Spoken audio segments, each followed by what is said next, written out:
Existe uma pergunta que raramente é feita nos grandes meios de comunicação. Uma pergunta simples, mas que muda tudo quando é respondida com honestidade.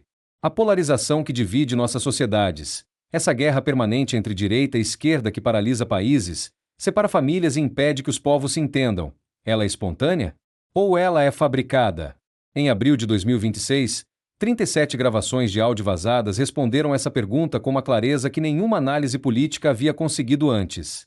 O escândalo ficou conhecido como Hondurasgate. E o que ele revela vai muito além de Honduras.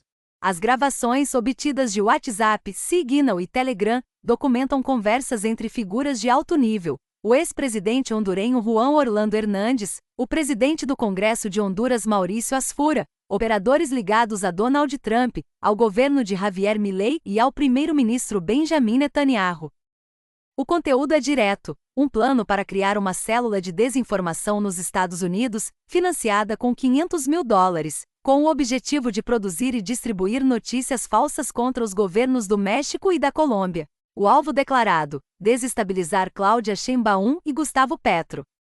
A plataforma seria disfarçada de portal de notícias latino-americano. O conteúdo seria projetado para dividir, para fazer mexicanos brigarem entre si, colombianos brigarem entre si, para transformar uma disputa de soberania nacional em uma guerra cultural interna. Vamos dar nome aos bois, como se diz. Juan Orlando Hernández, o JOH, foi presidente de Honduras de 2014 a 2022. Em março de 2024, foi condenado a 45 anos de prisão nos Estados Unidos por facilitar o tráfico de mais de 400 toneladas de cocaína. Os promotores americanos o descreveram como, e cito, um dos criminosos mais culpados já processados nos Estados Unidos. Entre os subornos que recebeu, havia $1 milhão do próprio El Chapo Guzmán. Em dezembro de 2025, Donald Trump concedeu um indulto total a Hernández. Segundo os áudios, esse indulto não foi gratuito. Foi negociado. As contrapartidas incluíam bases militares em território hondurenhos, zonas econômicas especiais e o que os áudios documentam, operações de desinformação contra governos vizinhos. Javier Milei, presidente da Argentina, aparece nos áudios como contribuinte de $350 mil para a operação de fake news, não como ideólogo distante, como financiador direto de uma operação para derrubar governos soberanos de países vizinhos.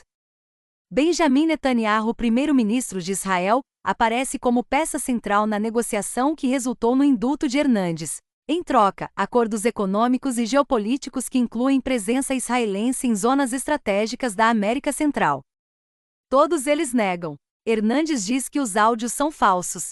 Os governos de Israel e Argentina não responderam oficialmente. Mas a análise forense realizada pela plataforma Hondurasgate, usando o software Phonexia Voice Inspector, em um protocolo de 9 etapas com verificação de SHA-256, confirma a autenticidade das gravações.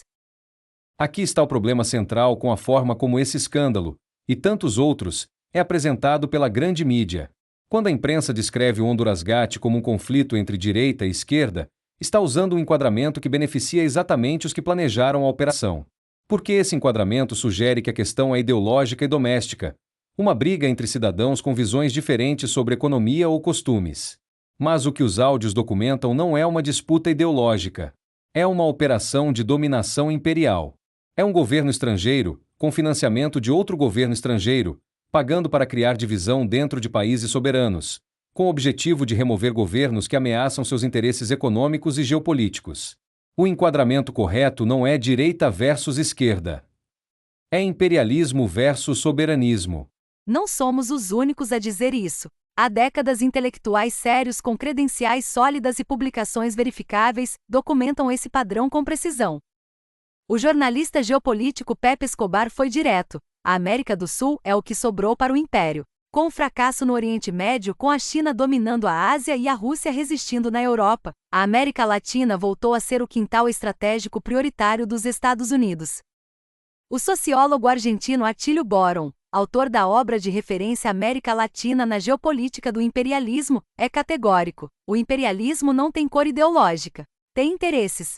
E os interesses dos Estados Unidos na América Latina são os mesmos desde 1823: acesso irrestrito a recursos, mercados e rotas estratégicas, e eliminação de qualquer governo que ameace esse acesso.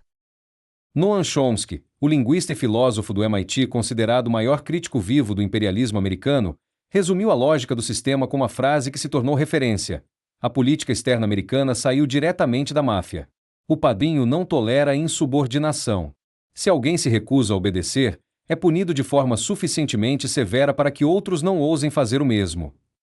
Em janeiro de 2026, o economista Michael Woodson e o historiador Vijay Prashad publicaram uma análise conjunta sobre o que chamaram de hiperimperialismo. A conclusão deles: o imperialismo hoje não precisa mais de exércitos para dominar. Usa dívida, dólar, lawfare e desinformação. Quando esses instrumentos falham, usa golpes. Quando os golpes falham, usa exércitos. O Honduras Gate mostra os primeiros instrumentos em ação, antes que os outros sejam necessários. O jornalista brasileiro Breno Altman, fundador do Opera Mundi e autor do livro Contra o Sionismo, é a voz mais contundente sobre o papel específico de Israel nessa arquitetura de poder. Ele distingue com precisão o que muitos confundem. Sionismo não é judaísmo. Sionismo é um projeto político de expansão colonial que usa o Estado de Israel como instrumento. Criticar o sionismo não é antissemitismo, é análise política.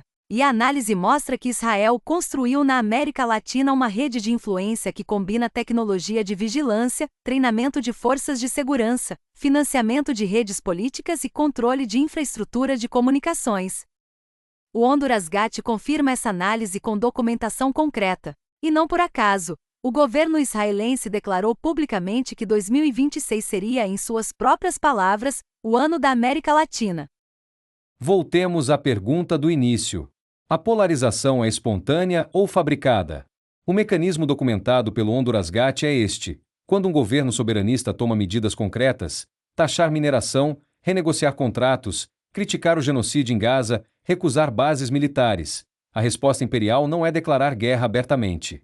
Isso seria politicamente custoso e visível demais. A resposta é acionar a máquina de polarização, financiar mídia de oposição, criar grupos de pressão, produzir notícias falsas, acionar o judiciário contra lideranças e transformar uma disputa de soberania nacional em uma guerra cultural interna entre direita e esquerda. Os $500 mil da operação de JOH não eram para comprar votos. Eram para criar divisão, para fazer com que o povo do país-alvo acreditasse que o problema era interno, que o inimigo era o vizinho que vota diferente, não a rede externa que financia a divisão.